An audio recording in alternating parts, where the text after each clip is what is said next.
नमस्कार, स्वागत है आपका। मैं हूं आपके साथ नाया शर्मा। शुरुआत करेंगे खबरों की विस्तार में। दिसंबर में देहरादून में आयोजित होने वाले इन्वेस्टर समिट को लेकर तैयारियां तेज होने लगी है, जिसके चलते पूरे शहर भर में रंग रोगन सहित साज सजावट का कार्य जोरों से चल रहा है। वहीं जानकारी देते हुए एमडीजीए उपाध्यक्ष बंशीधर तिवारी ने बताया कि हमारी पहली प्राथमिकता यही है कि दिसंबर महीने में होने वाले ग्लोबल इन्वेस्टर समिट के लिए राजधानी दून शहर को सजाया जाए। इसके साथ ही उन्होंने आगे बताया कि इसके लिए हमने 13 ऐसे मुख्य मार्गों को चिन्हित किया है, जहां पर रंग रोगन सहित साज सजावट के अनेकों कार्य चल रहे हैं। वहीं इन्वेस्टर समिट को देखते हुए मसूरी देहरादून विकास प्राधिकरण की ओर से शहर भर में फसाद नीति के तहत कार्य कराए जा रहे हैं। इसके तहत दुकानों के आगे लगे साइन बोर्ड की फसाद नीति के अंतर्गत एक समान रूप से भी किया जा रहा है।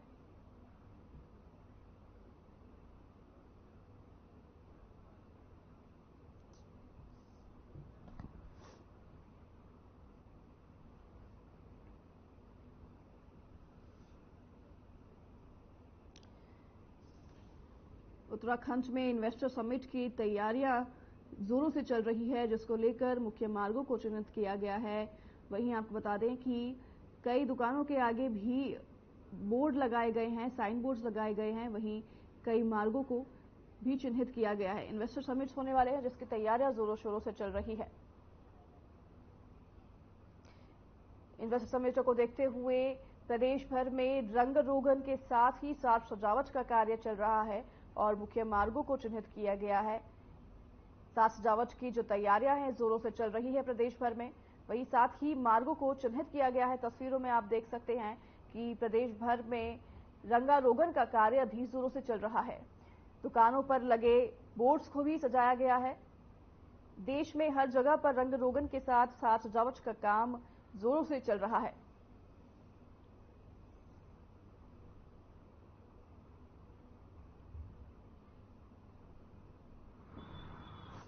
मोदी की अध्यक्षता में बैठक थी और जो हमारा इन्वेस्टर समिट होना है उसमें मेन इवेंट जो तैयारियां करनी है उसके लिए जो अलग अलग कमेटीज बनी हैं, वो चाहे इन्विटेशन की है, चाहे इवेंट की है, चाहे सुंदरीकरण की है, सारी समितियों की बैठक हुई थी। उसमें निर्देश दिए गए हैं कि जो भी काम करने हैं उसको समयबद्ध तरीके से पूरा कर लिया जाए। सुंदरीकरण का काम हम लोग प्राधिकरण से कर रहे हैं, उसमें भी हम और तेजी ले आएंगे ताकि अगले 5-6 दिनों में हम लोग उसको कंप्लीट कर लेंगे।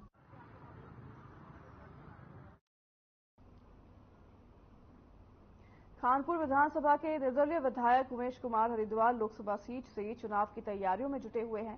इसी बीच उमेश कुमार ने कहा कि वे किसी भी राजनीतिक दल के टिकट पर चुनाव लड़ने के लिए तैयार हैं। पार्टी की ओर से अच्छा ऑफर आना चाहिए। वहीं हरिद्वार प्रेस क्लब में प्रेस कॉन्फ्रेंस करते हुए उमेश कुमार ने कहा कि ये निर्दलीय चुनाव की तैयारियां कर रहे हैं, लेकिन कई पार्टी के नेता उनसे संपर्क बना रहे हैं। अगर किसी राजनीतिक दल के साथ उनकी विचारधारा मिलती है तो वे किसी पार्टी के टिकट पर भी चुनाव लड़ सकते हैं। वहीं उमेश कुमार ने जानकारी देते हुए बताया कि 3 दिसंबर को भारतीय टीम के खिलाड़ी मोहम्मद शमी हरिद्वार पहुंचेंगे और इसी के चलते स्थानीय खिलाड़ियों को सम्मानित कर अपने वर्ल्ड कप के अनुभव उनसे साझा करेंगे।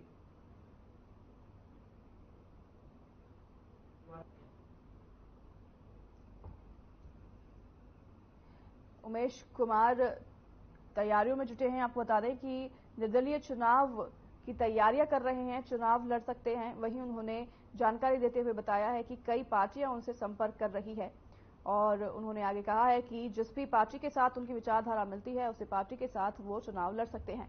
उन्होंने आगे जानकारी देते हुए बताया कि मोहम्मद शमी भी राज्य में प्रवेश करने वाले हैं, जिसके चलते भी तैयारियां की गई है और मोहम्मद शमी राज्य में प्रवेश करके अपने एक्सपीरियंस साझा करेंगे और वर्ल्ड कप के एक्सपीरियंस भी लोगों के साथ साझा करेंगे।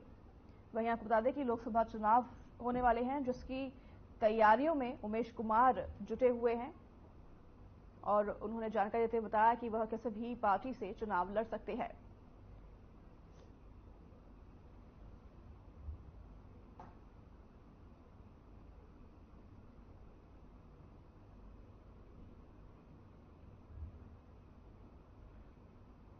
लिए विकल्प खोलता है, कौन हमें अपनी तरफ से ऑफर करता है, ये वक्त आने पे डिपेंड करेगा।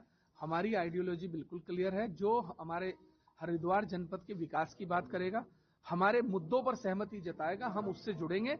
अगर कोई व्यक्ति हमारे मुद्दों से सहमत नहीं है, हमारी आइडियोलॉजी, हम किसी की आइडियोलॉजी पर नहीं जाएंगे, हमारी अपनी आइडियोलॉजी है, करेगा ना कौन है, हम देखेंगे ना वो हमारी आइडियोलॉजी से, हम किसी की आइडियोलॉजी से सहमत नहीं है, हम अपनी से हैं। आप हमारे मुद्दों पर, हमारे मैनिफेस्टो पर अगर आप सहमत होकर हमसे जुड़ेंगे तो हम आपसे जुड़ने को तैयार हैं। सचिन भाई, देहरादून में 8 और 9 दिसंबर में होने वाली ग्लोबल इन्वेस्टर समिट के लिए धामी सरकार भव्य तैयारियों में जुटी हुई है। सरकार ने इसके जरिए 2.5 लाख करोड़ से अधिक के निवेश का लक्ष्य रखा है। वहीं विपक्ष ने सरकार के इस कार्यक्रम पर सवाल खड़े किए हैं। कांग्रेस मुख्यालय देहरादून में पूर्व कांग्रेस प्रदेश अध्यक्ष गणेश गोदियाल ने कहा कि सरकार सिर्फ इवेंट मैनेजमेंट में लगी हुई है, इस समिट में राज्य का कोई लाभ नहीं है। गणेश गोदियाल ने सरकार से मांग की है कि वर्ष 2018 में हुई ग्लोबल इन्वेस्टर समिट से राज्य में कितना निवेश आया, इसका श्वेत पत्र जारी किया जाए। वहीं बीजेपी विधायक विनोद चमोली ने गणेश गोदियाल के इन आरोपों पर पलटवार करते हुए कहा कि कांग्रेस की नकारात्मक राजनीति करने की आदत है, जबकि हकीकत में इन्वेस्टर समिट से राज्य को काफी लाभ हो रहा है।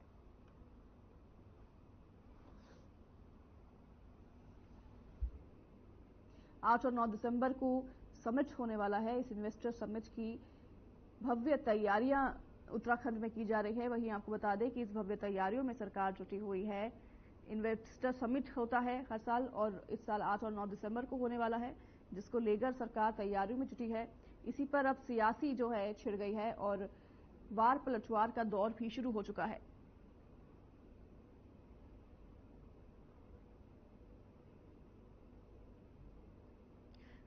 देखिए, कांग्रेस की हालत वो है, जब मोतियाबिंद के ऑपरेशन के बाद काला चश्मा चढ़ाया जाता है तो उसको दिखता कुछ नहीं। चश्मा इसीलिए चढ़ता है कि कुछ धूप ऊप न लगे।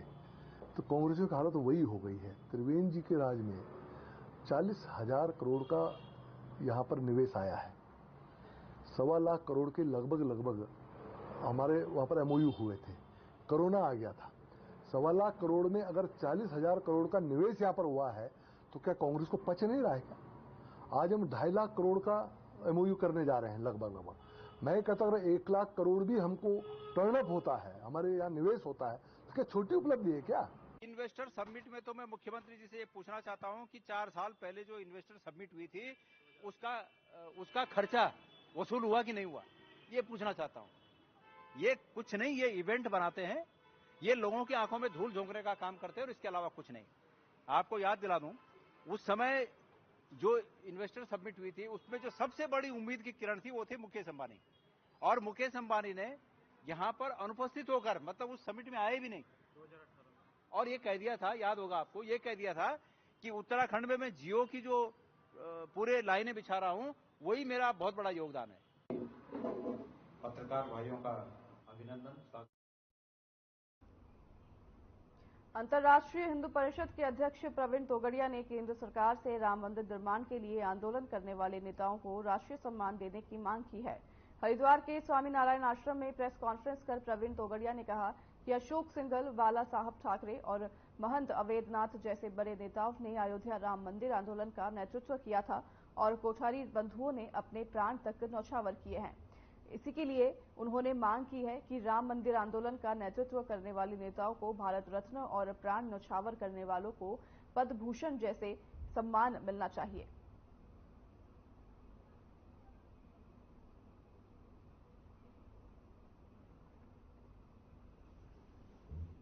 प्रवीण तोगड़िया नेता ने हैं जिन्होंने मांग की है सरकार से कि राम मंदिर निर्माण के लिए जिन भी लोगों ने अपने प्राण न्यौछावर किए हैं और जिन भी लोगों का इसमें सम्मेलन रहा है उनको सम्मानित किया जाए। वहीं आपको बता दें कि उन्होंने पद्म भूषण जैसे जान न्यौछावर करने वाले लोगों को पद्म भूषण देने की भी मांग की है।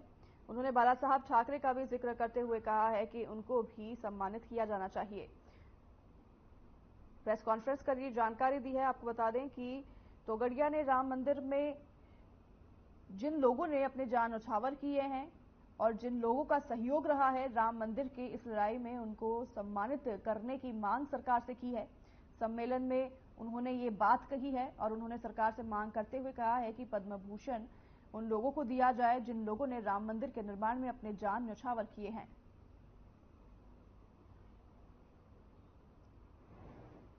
किसी सत्ता से न दबकर राम मंदिर के लिए लोहा लेने वाला नेतृत्व अशोक जी सिंघल, गोरख पीठाधीश्वर महंत अवैधनाथ जी, अयोध्या के रामचंद्र परमहंस, बाला साहेब ठाकरे, आचार्य गिरिराज किशोर, पुल्ला रेड्डी और बेंगलोर से रेड्डी जी, और मांग की है कि यह नेतृत्व को भारत रत्न देकर राम मंदिर बनाने के लिए सम्मानित करे और जो कार सेवक कोठारी बंधु शहीद बलिदानी हुए हैं उनको पद्म विभूषण देकर उनका परिवार का सम्मान करे, भारत रत्न देकर उनका सम्मान हो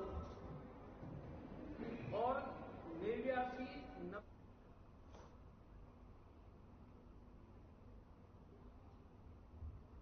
आमतौर पर नशे की लत को कम करने और नशा छुड़ाने के लिए नशा मुक्ति केंद्र का सहारा लिया जाता है, लेकिन लंबे समय से प्रदेश भर में चल रहे नशा मुक्ति केंद्रों ने अब तक न रजिस्ट्रेशन करवाया है और न ही मानकों पर खरे उतरे हैं। ऐसे में अब प्रदेश भर में चल रहे नशा मुक्ति केंद्रों को मानसिक स्वास्थ्य प्राधिकरण के तहत रजिस्ट्रेशन करवाना जरूरी होगा। वहीं आपको बता दें कि जानकारी देते हुए मानसिक स्वास्थ्य प्राधिकरण के नोडल अधिकारी मयंक बटोला ने बताया कि प्रदेश भर में संचालित हो रहे नशा मुक्ति केंद्रों को 14 दिसंबर तक रजिस्ट्रेशन करवाना अब जरूरी है, नहीं तो कार्रवाई की जाएगी।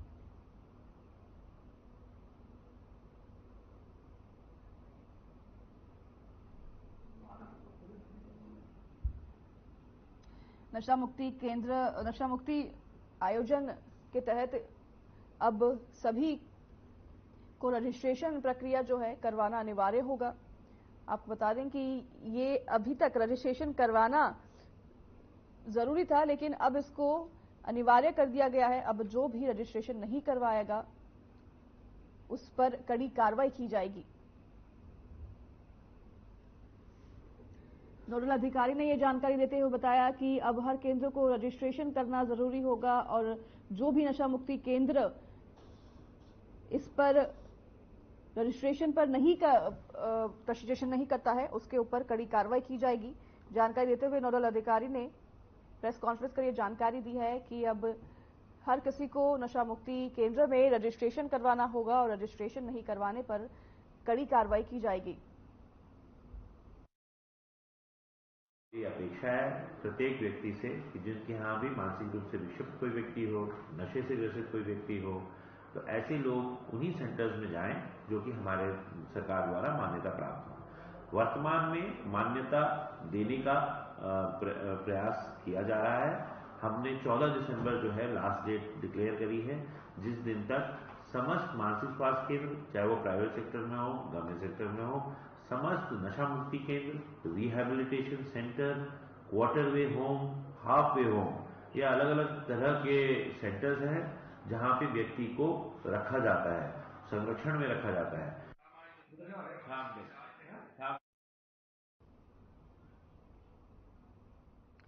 बड़ी खबर इस वक्त की आपको बता रहे कैबिनेट विस्तार की संभावना जताई जा रही है। लोकसभा चुनाव से पहले बीजेपी की तैयारियां शुरू हो गई, वहीं 4 मंत्रियों के पद भरे जा सकते हैं। सीएम धामी कल दिल्ली पहुंचे हैं और वहीं कई मुद्दों पर सीएम बात करेंगे।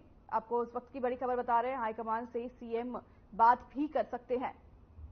कई मुद्दों पर सीएम बात करेंगे। इस वक्त की बड़ी खबर आपको बता रहे हैं, दिल्ली पहुंचे हैं मुख्यमंत्री और कैबिनेट विस्तार की संभावना जताई जा रही है। वहीं लोकसभा चुनाव से पहले बीजेपी की तैयारियां शुरू हो गई है और 4 मंत्रियों के पद भी भरे जाने की संभावना जताई जा रही है। वहीं सीएम धामी कल दिल्ली पहुंचे हैं और कई मुद्दों पर सीएम ने बातचीत की है।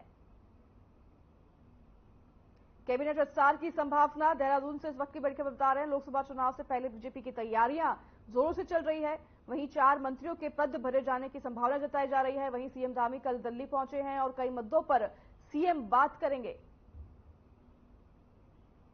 देहरादून में कैबिनेट विस्तार की संभावना, इस वक्त की बड़ी खबर आपको बता रहे हैं। लोकसभा चुनाव में बीजेपी की तैयारियां जोरों से शुरू हो गई है और इसी तैयारियों को लेकर अब सीएम धामी जो है दिल्ली पहुंचे हैं और दिल्ली पहुंचते ही उन्होंने कई मुद्दों पर बातचीत की है। देहरादून में कैबिनेट विस्तार की संभावना जताई जा रही है। लोकसभा चुनाव आने वाले हैं जिसको लेकर बीजेपी की तैयारियां जोरों शोरों से शुरू हो गई है और इसको लेकर मुख्यमंत्री धामी दिल्ली पहुंचे हैं और दिल्ली पहुंचते ही मुख्यमंत्री ने कई मुद्दों पर बातचीत की है। कैबिनेट में उन्होंने कई मुद्दों पर बातचीत की है। लोकसभा चुनाव को लेकर तैयारियां शुरू हो गई है, जिसके चलते मुख्यमंत्री धामी दिल्ली पहुंचे हैं और दिल्ली पहुंचते ही उन्होंने कई मुद्दों पर कैबिनेट में बातचीत की है।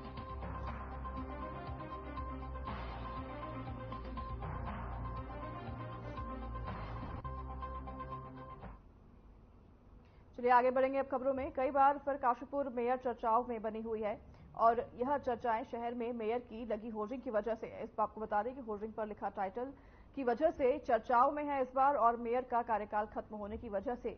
आपको बता दें कि उत्तराखंड का निकाय चुनाव चर्चाओं का विषय बना हुआ है, क्योंकि मेयर का कार्यकाल खत्म हो गया है और चुनाव का समय आ गया है। लेकिन प्रदेश में चुनाव का अभी कोई भी अता पता नहीं है। लेकिन चुनाव से ज्यादा जनपद उधम सिंह नगर के काशीपुर मेयर उषा चौधरी की चर्चाएं तेज हो रही है, क्योंकि काशीपुर शहर में जगह जगह होर्डिंग फ्लैक्सी लगी हुई है और जिस पर टाइटल लिखा हुआ है कि अच्छा चलते हैं, दुआओं में याद रखना। प्रणाम, काशीपुर विगत 10 वर्षों से अपने सेवा करने का मुझे सौभाग्य दिया है। वहीं उसके लिए समस्त सम्मानित नागरिकों का हार्दिक आभार और धन्यवाद।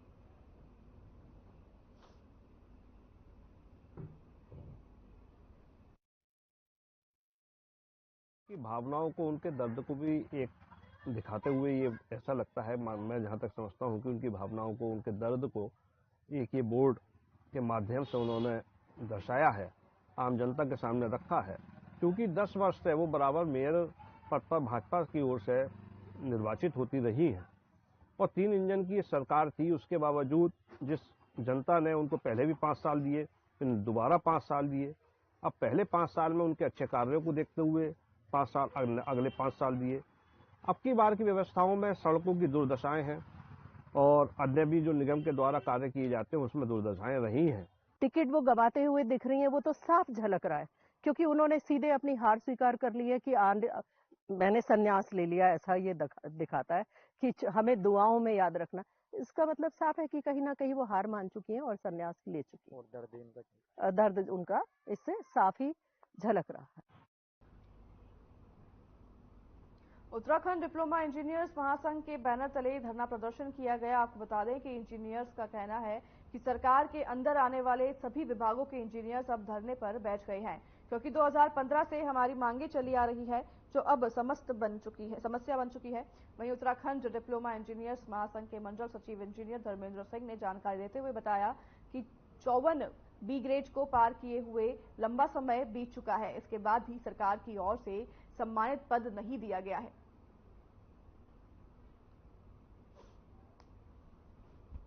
के सभी विभागों में बहुत सारी समस्याएं ऐसी थी जो लंबित चली आ रही। 2015 के बाद से बहुत सारी समस्याएं हैं। इनको मैं मांगे नहीं कहूँगा, मांग तो जब हुआ करती जब ये मांग थी हमारी, लेकिन ये समस्या हो गई है। इनमें क्या हुआ कि हमारे जो प्रांतीय पदाधिकारी है, प्रांतीय नेतृत्व हमारा है, सभी घटक संघों के साथ में लेकर के कई बार शासन से भी वार्ता हो चुकी है, माननीय मुख्यमंत्री से भी 4 बार वार्ता हो चुकी है। अभी जब से हम लोग 1 अप्रैल 2023 से लगातार ये कार्यक्रम हमारा चल रहा है, जिसमें हमारा संघर्ष का कार्यक्रम चल रहा है। पहले ये लगातार हमारा धरना प्रदर्शन हुआ। अब ये जब हमने कई मौके सरकार को और शासन को भी दिए कि हमारे साथियों की जो लंबी समस्याएं हैं उनका निराकरण कर दिया जाए, उसके बावजूद भी उन्होंने इस पर कोई ज्यादा ध्यान नहीं दिया। उसके बाद हम लोगों को अब आहत होकर के हड़ताल के कार्यक्रम का ये मन बनाना पड़ा और दिनांक 30 नवंबर यानी कि कल से हम लोग लगातार अनिश्चितकालीन हड़ताल पर यहाँ पर बैठ गए हैं। हरिद्वार मेला नियंत्रण कक्ष हरिद्वार में जिलाधिकारी धीराज सिंह गर्व्याल की अध्यक्षता में बैठक हुई। बैठक में व्यापार मंडल के पदाधिकारियों द्वारा परियोजना के संरक्षण को लेकर आपत्तियां दर्ज कराई गई है। वहीं आपको बता दें कि पदाधिकारियों के साथ हुई बैठक के बाद भी कोई निष्कर्ष नहीं निकला और पहले अपर ग्रेड में परियोजना को हटाने की मांग थी। इस बार सीधे गंगा पार निर्माण कार्य कराने के लिए सभी लोग अड़ गए हैं।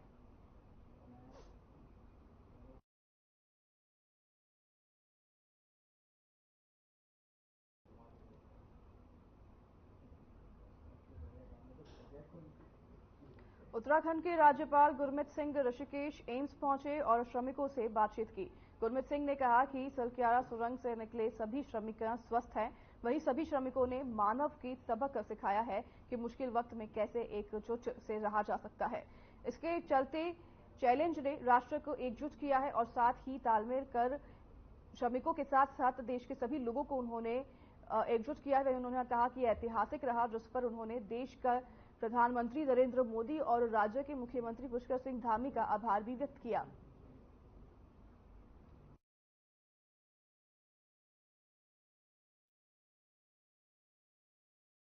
मैं तो कहूंगा कि एक तरफ आस्था, एक तरफ दिव्यता, भव्यता, एक तरफ बाबा बौखनाथ जी का आशीर्वाद, शिव जी का आशीर्वाद, और दूसरी तरफ टेक्नोलॉजी। भारत में सबसे बड़ा जो सबक मिला है, इन दोनों को मिलाकर किस प्रकार कार्य किया जाए। आस्था, टेक्नोलॉजी, हमारी सभ्यता, संस्कृति, इन सबको इकट्ठा करके किस प्रकार हम विकास की तरफ, समृद्धि की तरफ, खुशहाली की तरफ, ये सबक सबसे बड़ा निकला है। और देखिए, ये जो बात आपने आस्था की है, आप देवभूमि में हैं, आप तप भूमि में हैं, जहां तो प्रभु का, शिव जी का जो आशीर्वाद है अपने आप में बिल्कुल अलग। देखिए, इस बात में, इस पल में सबसे बड़ी खुशी की बात है कि भारत का जो नेतृत्व, जिसने इस प्रॉब्लम को समझा, जिस प्रकार से कार्य किया, ये एक लीडरशिप में बहुत बड़ा उदाहरण है कि किस प्रकार all of the government approach, हर एक दुनिया में अवेलेबल रिसोर्सेज को लाना, उसको कोऑर्डिनेशन करना और उनके अंदर में एक बैलेंस बना के रखना। और मैं आपको एक चीज बताऊं कि ये जो एक फोकसनेस है ना, कि संकल्प से सिद्धि को किस प्रकार प्राप्त करना है, ये सबसे बड़ा एक एग्जाम्पल है। ये वक्त है हमारे पूरे परिवार को इकट्ठा होकर ये खुशी मनाना कि as a national will, as a political will, as a decision making, कि क्या लीडरशिप कर सकती है और करके दिखाया है। I think this is what is it. देखिए, सबसे बड़ी बात यह है, बहुत श्रद्धापूर्ण हर एक लेसन सीखे जाएंगे, और लेसन सीखते वक्त में one should be open about it. Uttarkashi के सिलक्यारा में टनल में 17 दिनों तक चले रेस्क्यू के बाद सकुशल बाहर निकाले गए 41 श्रमिकों में कोटद्वार निवासी गब्बर सिंह भी शामिल हैं। बीते रोज उन्होंने मंगलवार को जैसे ही गब्बर सिंह अपने साथियों के साथ टनल में सकुशल बाहर निकले तो कोटद्वार में उनके परिवार की खुशियां लौट आई। 17 दिनों तक चले सफल रेस्क्यू के लिए गब्बर सिंह के परिजनों ने पीएम मोदी और सीएम धामी का आभार व्यक्त किया है।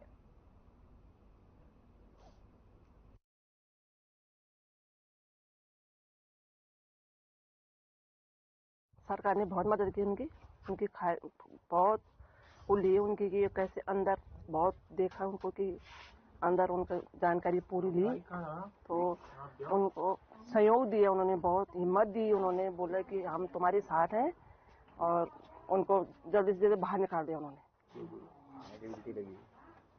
तो और क्या कुछ कहना चाहेंगे सरकार के? मैं सरकार से हाथ जोड़ के विनती किया, धन्यवाद करते हूँ कि उन्होंने उनको सब भाई लोगों को, मेरे हस्बैंड को, सबको बाहर। तो भरोसा तो नहीं रहा, क्योंकि नीचे तक की बात कर रहे थे, ऊपर तक बात नहीं करी उन्होंने। मतलब नीचे नीचे काम हो रहा था, बोल रहे थे कि हम डेली वो कर रहे हैं, काम करे, पर हो नहीं रहा था। जब ये बात ऊपर तक पहुंची, पीएमओ तक पहुंची, जब तब मतलब लगा कि कुछ काम हो रहा, उससे पहले कुछ नहीं हो रहा था।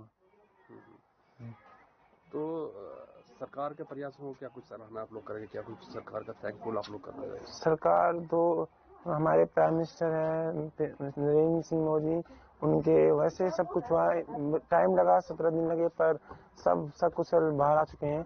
और मैं मोदी सरकार का धन्यवाद करना चाहूँगा कि उन्होंने जो वहाँ पे अपने ऑफिसर भेजे, उनकी बदौलत से मतलब काम बहुत ही अच्छे तरीके से पूरा हुआ।